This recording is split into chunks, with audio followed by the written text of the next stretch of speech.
मुनीस बरेलवी साहब का एक शेर है कि परिंदे भी नहीं रहते पराए आसियानों में, हमारी उम्र गुजरी है किराए के मकानों में। नमस्ते, मेरा नाम है मनीष पांडे और आप देख रहे हैं भैया बुलेटिन। आज की हमारी रिपोर्ट भी इसी शेर के इर्द गिर्द घूमती नजर आएगी। किराए का घर लेना या देना आजकल जितनी बड़ी जरूरत है उतना ही जटिल इसका तियां पांचा रहा है। मकान मालिक और किराएदारों के बीच एक मौखिक आपसी समझ, थोड़ा समन्वय, थोड़ी शर्तें, मगर स्थितियां किसी भी विवाद और आपसी असंतुष्टि के लिए उतनी ही वल्नरेबल रहती आई हैं। मकान मालिकों का किराएदारों और किराएदारों के अपने मकान मालिकों के साथ ऐसे विवाद के उदाहरण तमाम हैं। कभी कोई पक्ष पीड़ित रहा है तो कभी दूसरा पक्ष। भारत की बढ़ती हुई अर्थव्यवस्था और विकासशील वातावरण के साथ रेंटल प्रॉपर्टीज की एक बड़ी मांग और आवश्यकता वर्षों से है।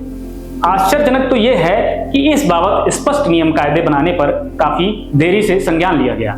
बीते दशकों में हालात ऐसे भी रहे हैं कि कभी कभी कुछ मकान मालिक घर खाली रखते थे। डर ऐसा भी कि किराएदार ने किराया देना बंद कर दिया या वो दबंग निकला तो ये सब संभालना मुश्किल होगा और कोर्ट केस ये तो सालों चलने वाला सह। दूसरी तरफ किराएदार को 6, 10, 12 महीने की जमानत देनी पड़ती। कई बार मकान मालिक जमानत वापस नहीं करते, टेनेंट का सामान गिरवी रख लेते, किराया अचानक बढ़ा देते या घर में बिना बताए घुस आते थे। किराएदारों के लिए मकान मालिकों का व्यवहार भी खासा परेशानी का सबब बनता।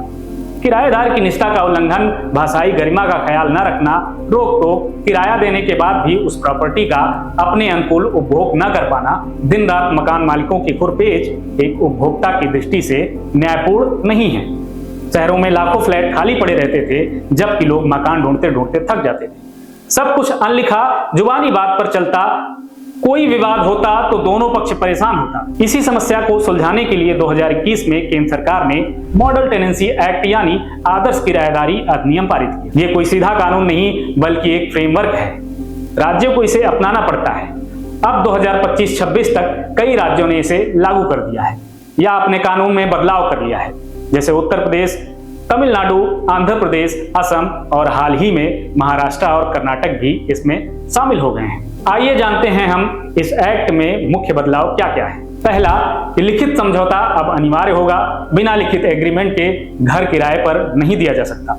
एग्रीमेंट में किराया, समय, जमानत, रखरखाव की जिम्मेदारी सब कुछ साफ साफ लिखा होगा।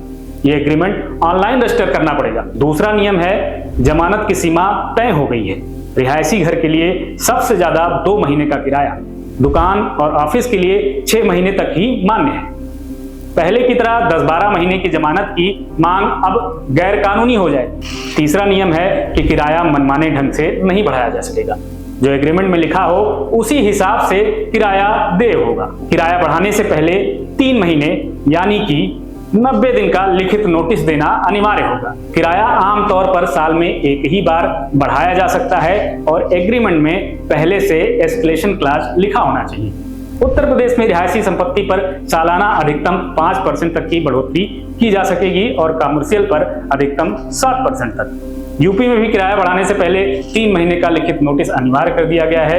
अगर किराएदार इस नोटिस पर कोई विरोध नहीं करता या एग्रीमेंट खत्म होने तक कुछ नहीं कहता तो नए किराए को तय मान लिया जाता है। अगर विवाद हो तो रेंट अथॉरिटी तय करता है कि बढ़ोतरी उचित है या नहीं। चौथे नियम के अनुसार बेदखली के लिए अब वजह साफ होनी चाहिए, जैसे किराया न देना, घर का गलत इस्तेमाल करना या एग्रीमेंट खत्म होना। 5वां नियम कहता है कि अब मकान मालिक को किराएदार की प्रॉपर्टी में घुसने से 24 घंटे पहले लिखित सूचना, कागज या डिजिटल माध्यमों से मगर सूचित करना अनिवार्य कर दिया गया है। मकान मालिक या प्रॉपर्टी मैनेजर चाहे रिपेयर के लिए आए, इंस्पेक्शन करने या कोई अन्य वजह, नोटिस में दिन, समय और वजह साफ लिखी होनी चाहिए। सूरज ढलने के बाद या उगने से पहले नहीं आ सकते। सिर्फ आग, बाढ़ जैसी इमरजेंसी में बिना नोटिस के आया जा सकता है। ये नियम किराएदार को बिना वजह परेशान होने से बचाते हैं। ये नियम मकान मालिकों में टेनेंट की गरिमा, उसके अधिकार के प्रति सामान्य समझ को भी विकसित करेगा। 6वें नियम के अनुसार विवाद सुलझाने के लिए पुराने कोर्ट की जगह अब रेंट अथॉरिटी, रेंट कोर्ट और रेंट ट्रिब्यूनल बन रहे हैं। छोटे मोटे मामले जल्द ही निपटाने की कोशिश की जाएगी। इससे दोनों पक्षों को क्या फायदा हो रहा है? किराएदार के लिए जमानत का बोझ कम हुआ, अचानक किराया बढ़ने या बिना वजह निकाले जाने का डर नहीं रहा। रखरखाव की जिम्मेदारी भी लिखित हो गई, विवाद हो तो जल्दी सुनवाई मिल जाएगी। मकान मालिक के लिए लिखित एग्रीमेंट होने से कानूनी सुरक्षा मिलेगी। वाजिब कारणों पर बेदखली आसान होगी। अब वे बेझिझक खाली घर किराए पर दे सकेंगे।